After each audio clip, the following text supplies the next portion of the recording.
compounds. We know that ionic compounds have high melting and boiling points, and they conduct electricity in the molten and dissolved state.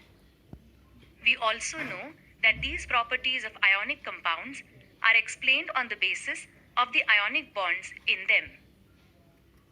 The melting and boiling points of a few carbon compounds are given here. Are these values higher or lower as compared to the ionic compounds? Generally, the melting and boiling points of carbon compounds are found to be lower than 300 degrees centigrade. From this, we understood that the intermolecular attractive forces are weak in carbon compounds. The carbon compounds, glucose and urea, are not electrical conductors.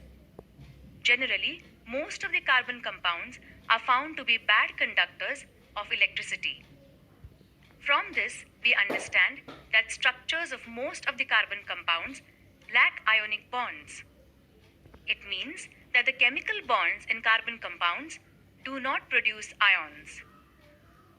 We know about the relationship between electronic configuration and valency of an element, and also about the ionic and covalent bonds.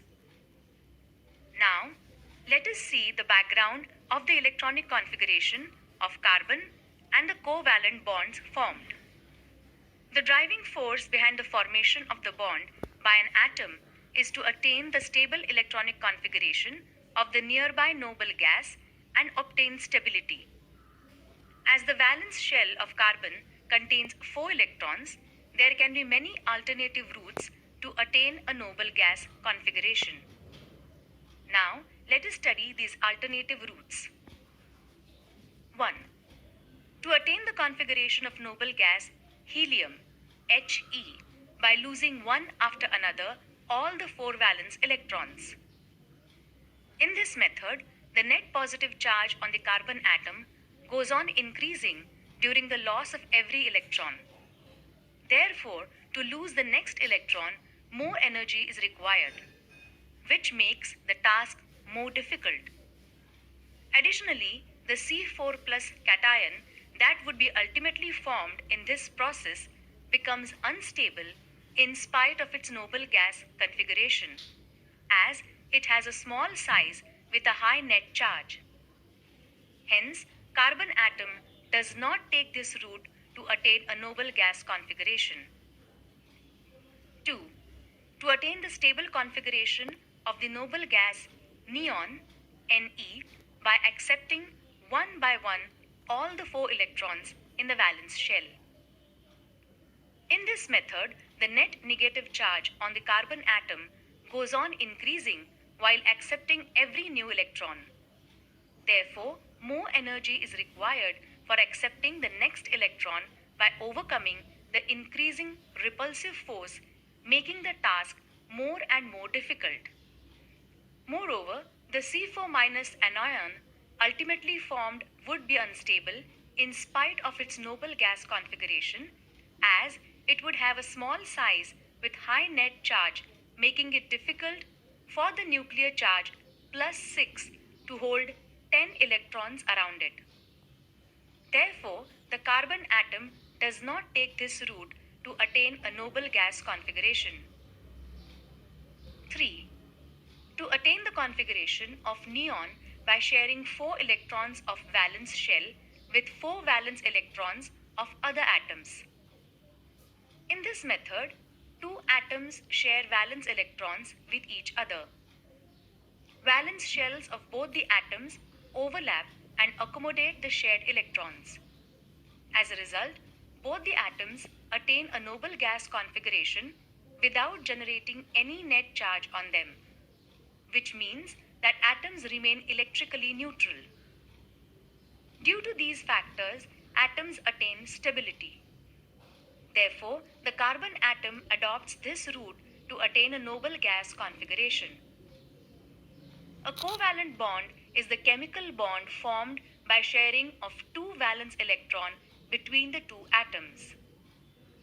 A covalent bond is represented clearly by drawing an electron dot structure. In this method, A circle is drawn around the atomic symbol and each of the valence electrons is indicated by a dot or a cross. The covalent bond formed between the atoms is indicated by showing the circles around the atomic symbols crossing each other. The shared electrons are shown in the overlapping regions of the two circles by dot or cross. The electron dot structure is also drawn without showing the circle. One pair of shared electrons constitute one covalent bond.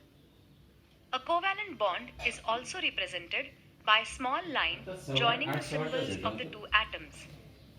The line structure is also called structural formula. Let us first look at the hydrogen molecule, which is the simplest example of a molecule formed by covalent bonding. You have already learned that the atomic number of hydrogen is 1. Its atom contains 1 electron in K shell.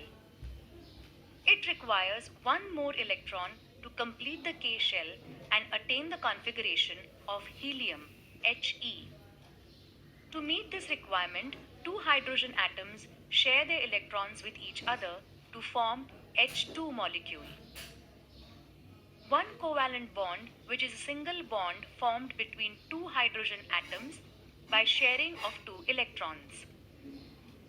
The O2 molecule is formed by the chemical combination of two oxygen atoms, and the N2 molecule is formed by the chemical combination of two nitrogen atoms.